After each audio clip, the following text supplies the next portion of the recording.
I was so used to looking for validation, approval, permission that when I had a month alone to travel around with nobody asking me for anything, that I had to wake up every day and decide, what do I want to do today? And some of the days that looked like going around to 3 different museums. And some of the days it looked like going to a cafe and just ordering a pichet of rosé and sitting there and drinking wine and people watching. Welcome to The Details with Allison Kahler, a space for real divorce stories and grounded conversations with experts, helping you find clarity and courage as you step into a future that may look different than you expected and better than you thought possible. Bonjour and bienvenue. Welcome to another episode of The Details. I am so excited to be recording today's solo episode. Today is going to be a Dear Diary episode where I go back through my journal entries from April and May 2017 and a month that I spent traveling around France by myself. So before we get into it, a brief disclaimer. Despite having spent a fair bit of time in France over the years, I speak very little French and my pronunciation is terrible. So bear with me as we get into it. But as I said, I spent about a month in France. I spent about 2.5 weeks in Paris and a week and a half in Provence in the south of France. And so today's episode is going to relive those really special 4 weeks of my life that came at a period when I was deep in the divorce contemplation space and a little over a year before my ex-husband and I got divorced. I like to refer to this chapter as my eat, pray, love adventure, but reading back through my journal entries, felt like it was mostly eat. I detailed, I think, pretty much every single meal that I ate during my time in France. So stay tuned to the end of the episode and I'll share with you some of my favorite bites that I had throughout the city and some of the restaurants that I love to go back to every time that I'm in Paris. So let's get into it.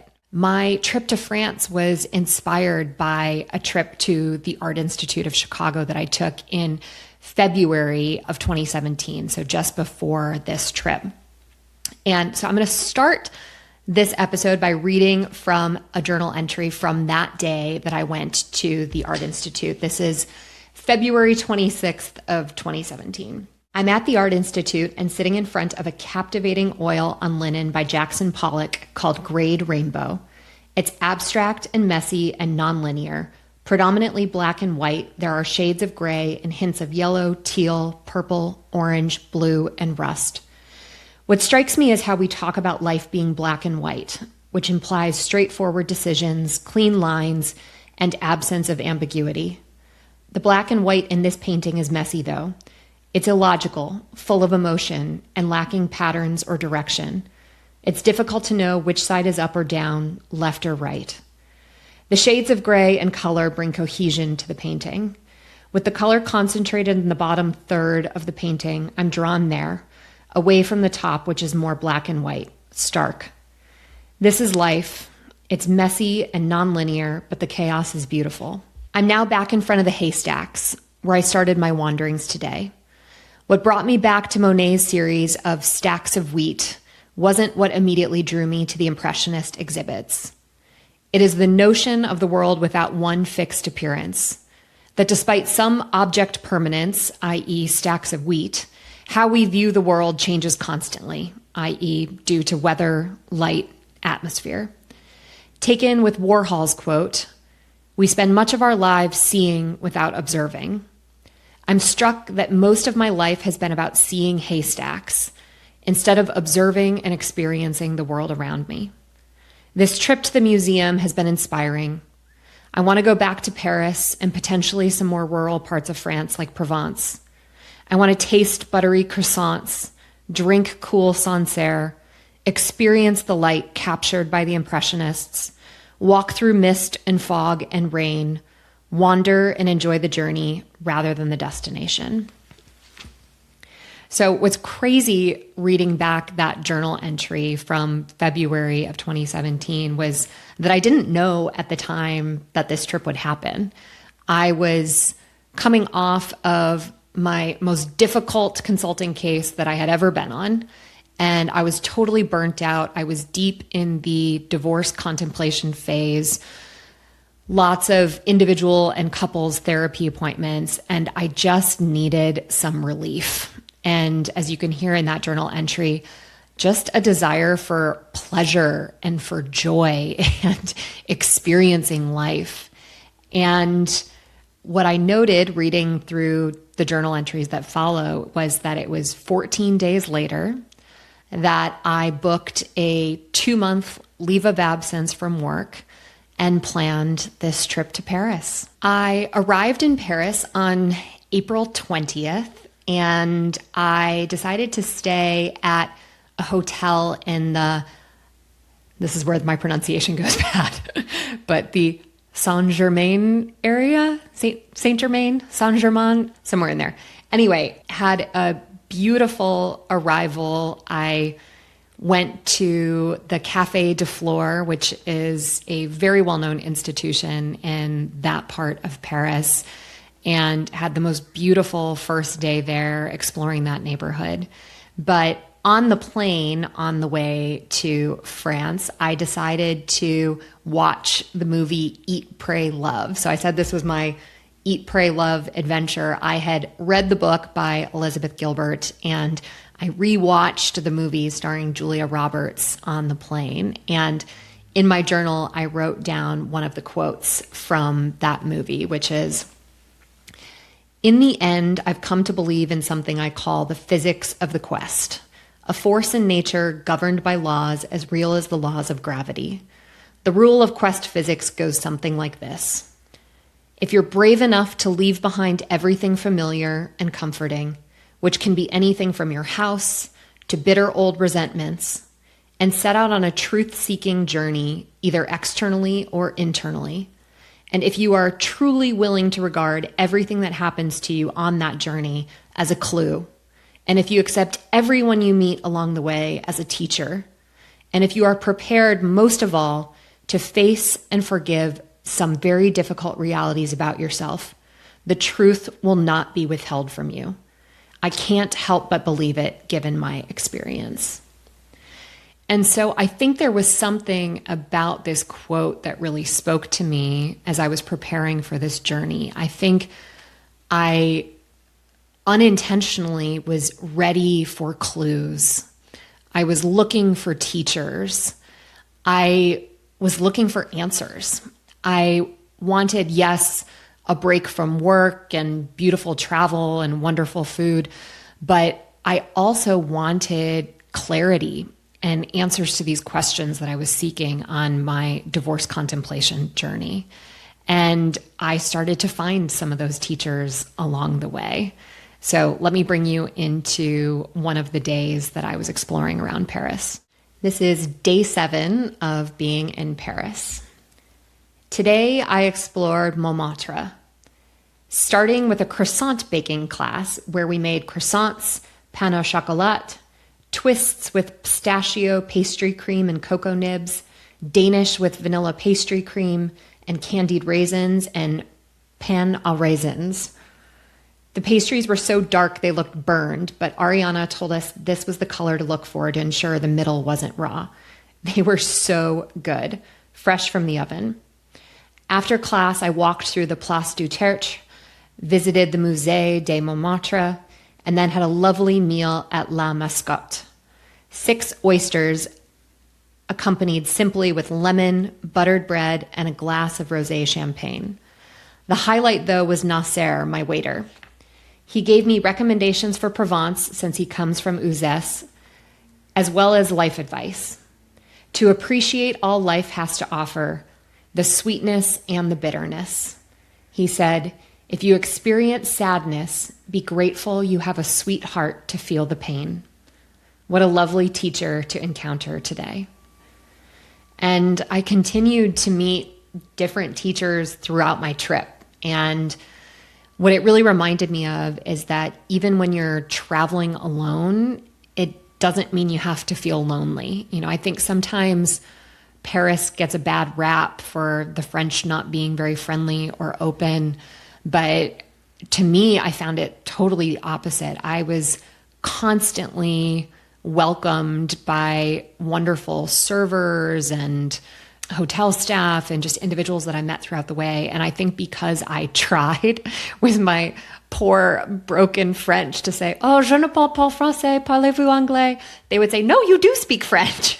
And they would engage in conversation with me and offer me free drinks. And they were just so welcoming. So it was not just these French individuals that I met along the way, but also fellow travelers. So let me bring you into another element of my trip. This is day 12 in Paris. I write, after exploring the Musée National des Arts Modernes, I headed back up to the top floor for drinks and dinner at Georges, the restaurant where Carrie meets Alexander Petrovsky's ex-wife in Sex and the City, if you guys know that episode. I ended up being seated at dinner next to an elderly couple from the Midwest, Michael and Nanette, who had been married for over 50 years. Since these people are total strangers and I am unlikely to ever see them again, I feel more comfortable, perhaps more than I should, opening up to them about my life. I asked this couple what the key was to a successful marriage that had lasted for over half a century, and Nanette responded that 1, she doesn't want to be with anyone else, and 2, he makes her laugh. Michael added that there's still mystery even though they know each other better than anyone else could. I reflected on whether these things were true in my own marriage and found an emptiness, something missing. I think that sums up my feelings well. It has just felt like something has been missing for a while in my marriage. It just hasn't felt right. Even if we were able to find some compromise on our different views for the future and potentially divergent values, I don't know if that thing that's missing will be filled. Because it's difficult to articulate what's missing, it's hard to rationalize, but as Michael said, you need to listen more to your heart and your gut than your brain when it comes to matters such as these. I'm starting to do that better, but it's still a challenge for me. I definitely see Michael and Nanette as teachers, and the fact that I was seated next to them at dinner as a clue. I'm hoping I'm finding myself closer to the truth. So that's really the love part of the Eat, Pray, Love journey. I found myself throughout the 4 weeks really looking at other couples that I saw throughout the city, people that were strolling the streets together or being affectionate in the way that you might expect in the city of love. And I found this deep yearning and longing to find that kind of love and trying to process my own feelings along the way. I was not, for the record, canoodling with any Parisians myself, but I really did explore these feelings of love and longing and what I wanted in partnership throughout. So moving on from the love portion to the pray portion, while there were no shortage of churches that I saw, I went to the cathedral in Notre Dame before the fire. I went to the Sacré-Cœur Basilica in Montmartre. I went to the Reims Cathedral in the Champagne region. I found that the pray portion for me, or the sort of more spiritual connection, really came through art and nature. And so the whole impetus for this trip with my visit to the Art Institute in Chicago and what brought me to Paris in the first place really kicked off this exploration through all of the amazing art museums throughout France. So let's dive into some of the pray portion through art. On day 8 in Paris, I wrote, I'm currently sitting in the really beautiful vestibule in the Musée de l'Orangerie, which houses Claude Monet's water lilies. I wanted to feel something more powerful than I felt, that feeling I had at the Art Institute in Chicago that inspired this very trip. Unfortunately, it's crowded and filled with the click, click, click of phone cameras and tourists taking selfies. The map says this space was designed by Monet to create a space between the hustle and bustle of the city and his works, offering a haven of peace, inviting Parisians to contemplate an image of nature evoking infinity. How interesting the contrast of tourists taking photos that capture just a fraction of a second, the opposite of infinity. I find myself conflicted at times, looking for quiet and self-reflection in the middle of loud, crowded spaces, while at other times feeling lonely and just looking to be surrounded by other people, one of whom I might strike up a conversation with. In these moments, I'm challenged to find peace and centeredness within myself, drowning out the noise, or, on the converse, finding a dear friend in myself with whom to converse when I am alone. In either case, the answer comes from within. Hashtag deep thoughts, hashtag Monet inspiration, smiley face. So I had a good sense of humor here. So 3 days later, I ended up taking a day trip outside of Paris. This morning, I boarded a train to the small town of Vernon, where you then have to take a shuttle bus to Giverny. I arrived just shortly after the grounds opened, and there was a fog heavy over the gardens. At first, I was worried that my photos wouldn't be great, but on the contrary, I was able to follow in Monet's brushstrokes by capturing the elements of the light, air, and other weather elements to see how the same flowers in the famous Japanese bridge looked different in the morning fog and the early afternoon sun. The gardens were breathtaking. A rainbow of reds, pinks, purples, yellows, oranges, whites, and green. It was all complemented nicely by the pink and green backdrop of Monet's house with blue interior. Amateur photographer heaven. What that day trip to Giverny was for me was a bit of a turning point in the trip. It was just shy of the halfway point in my month in France, and it really forced me to slow down. It was the first time that I got out of the hustle and bustle of Paris and went out into the countryside. And I really reconnected with what had brought me there in the first place, which were these beautiful impressionist paintings from Monet that I saw at the Art Institute. And I think it was the first time in the trip that I allowed myself to be fully present. I wasn't bouncing around from one boulangerie to the next, or from one museum to the next park, or checking off items on my bucket list. I was, for the first time, just truly present in that place. And it allowed me to start to connect with myself, not in a way that I started emotionally or analytically processing all of the thoughts that I had around my divorce experience, but really connecting with myself. And what I know now in hindsight is that the thing that allowed me to get to clarity, to get to answers as it relates to my divorce, was connecting with that deep inner knowing.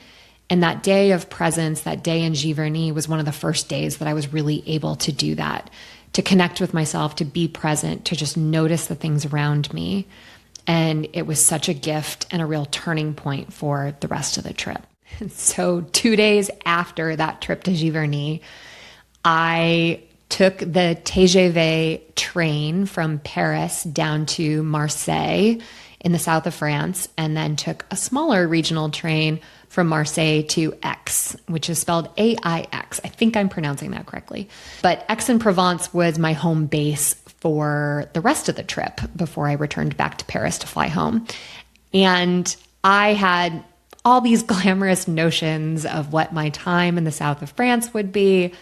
You know, some people will think about Saint-Tropez or Nice. This wasn't quite French Riviera, south of France, but kind of a slower, beautiful Provence, you know, think lavender and rosé. And so I was really excited to make my move down there. And I have to say, I was a little shell-shocked when I arrived in Aix.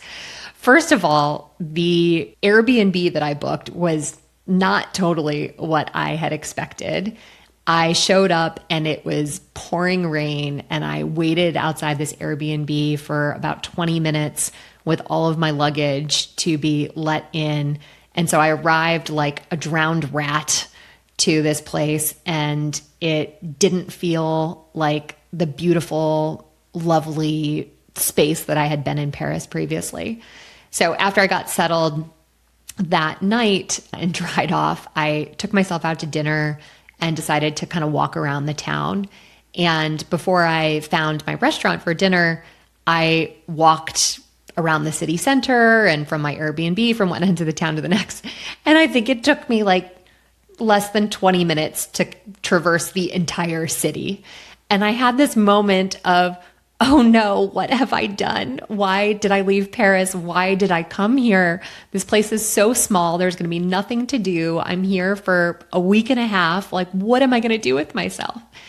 And again, this really forced me to slow down rather than going from one attraction to the next or checking things off the to-do list. It really forced me to be present. And again, in the spirit of teachers and meeting people along the way, that night at dinner, as I was finishing up, an American couple sitting a couple tables away from me had heard me speaking English with one of the waiters and struck up a conversation with me. And the woman in the couple asked what I was doing the next day. And I said that I didn't have any plans, that I had just gotten into town. And she invited me to a cooking class that she was doing the next day. And they were meeting in the farmer's market in the center of town. And then they were going to go do this cooking class. And it was just such a reminder that some of the best things that happen to us when we're traveling aren't the things that we put on the to-do list or that we find in the travel guides, but the things that we spontaneously let emerge.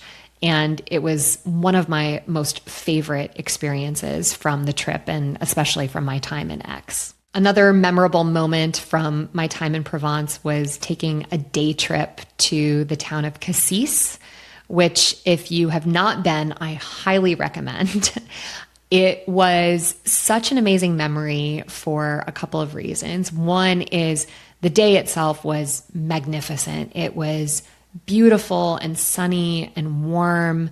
When I arrived in Cassis, I found this beautiful restaurant right on the waterfront and ordered moules et frites, which is like mussels and French fries with some wine, and just sat there soaking up the sun. And I took a boat ride through this area they call the Calanques. And if you don't know what these things are, Google it, see the images. It is one of the most beautiful sights you can ever see. Just turquoise blue water, gorgeous cliffs. I mean, it was the most magnificent scenery and a beautiful day trip away. And the second thing that made that trip memorable was getting home.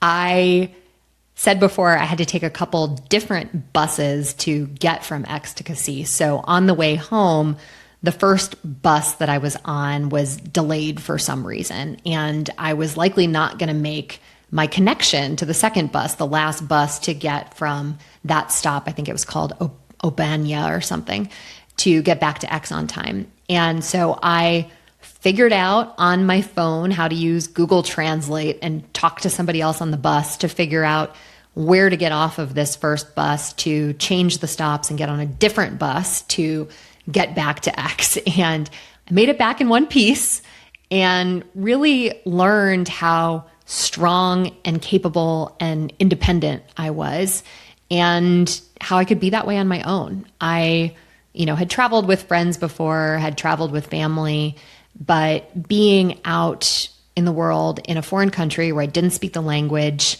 and in the days of, I think this was pre-Uber, being able to navigate something like that really started to help me build my confidence in myself. My day trip to Cassis was towards the tail end of my time in Provence. I also traveled to the Luberon villages, to Châteauneuf-du-Pape to taste wine, to other parts of Provence to drink rosé. I went to Avignon to see the Palace of the Popes. And after wrapping up my time in Provence, I headed back to Paris and spent 2 days there. I went to a few final spots that I had wanted to see in Paris and went back to some of my favorite places to eat and drink before I flew home. And I'll now read from my final journal entry, which was on my flight home from Paris. With less than 3 hours until I arrive home in Chicago, I find myself restless. I am no longer luxuriously far from reality, nor am I back home, back to work. I am in between. I have not yet distilled what this trip has meant for me, if or how it will shape my future, and feeling bittersweet that it is in my past. A thought has come to me the past few days. If you are running, you must be running towards something, like the finish line in a race, or away from something, like a predator in prehistoric ages, the fight or flight response. Was I running the past 3 weeks? And if so, was I running towards something or away from something? Regardless, I feel like I reached a moment of peace in the Jardin Tino Rossi yesterday. It came unexpectedly. I stumbled upon this garden along the Seine and just felt a sense of possibility, a sense of starting fresh, a clean start. There is the before and the after of big moments. I believe this trip is one of those moments in my life. There is the person who left for Paris and the person arriving home after a month alone abroad. She is not the same person. Not totally different, but changed. It's so amazing to read back through that journal entry because it's something I wholeheartedly agree with now. And it's something I talked with my last executive coach about, which is that airplanes and travel can be a portal. I truly believe that travel has the power to transform us. And I think that's what happened on that trip. You know, I think I went to France looking for answers to questions, looking for clarity. And what I found instead was myself. There's something about traveling alone that really forces you to get to know yourself in a way that you maybe haven't before. In the past, I was so used to being responsive and reactive to the people around me, whether that was my parents growing up, or to bosses at work, or to teachers at school, or coaches on sports team, or to friends, or to my then husband. And I was so used to looking for validation, approval, permission, that when I had a month alone to travel around with nobody asking me for anything, that I had to wake up every day and decide, what do I want to do today? And some of the days that looked like going around to 3 different museums. And some of the days it looked like going to a cafe and just ordering a pichet of rosé and sitting there and drinking wine and people watching. And some of the days it felt like I got it horribly wrong, like I was bouncing around too much and I wasn't present enough. And other days I felt like I had no idea what I was going to do and I was desperately looking for someone to tell me what to do. But through all of it, I started to learn more about myself. And reading back through these journal entries, it's remarkable the number of people that I met and spoke with along the journey. And that opening quote from the movie Eat, Pray, Love, and looking for people as teachers and for clues along the way, I was really paying attention to what was going on around me. And I got to have wonderful conversations with people, other people that were traveling around Europe and around French locals who were kind enough to speak to me. And through those conversations, I learned so much about myself and about the future that I really wanted to claim for myself. Despite getting this clarity, or at least some of it, I didn't immediately come home and decide that I was ready to get divorced. Like I said, this trip ran through May of 2017, and it wasn't until August of 2018 that my divorce was final. But it really kickstarted a period of personal transformation and a deeper sense of an inner knowing. When I got home from France, and returned back to work after the end of my LOA, I started figuring out what my next project at work was going to be and attending some different meetings. And the head of our staffing said at the time, "You can totally say no to this, but it seems like you have the travel bug. Would you be interested in doing a transfer to Sydney, Australia?" And I said yes. So more to come on what came next in my journey. Maybe I'll share more about of my time in Australia and everything that happened after. But what I will say is that time in France was deeply meaningful and really significant. And Paris holds such a special place in my heart. And it felt like a true full circle moment that I was able to be back in Paris a week after this podcast was launched in February. I was there for work and managed to carve aside a few extra days of travel for myself and really relive the place that brought me in touch with myself. And so I'm thrilled to share some of this journey with you today.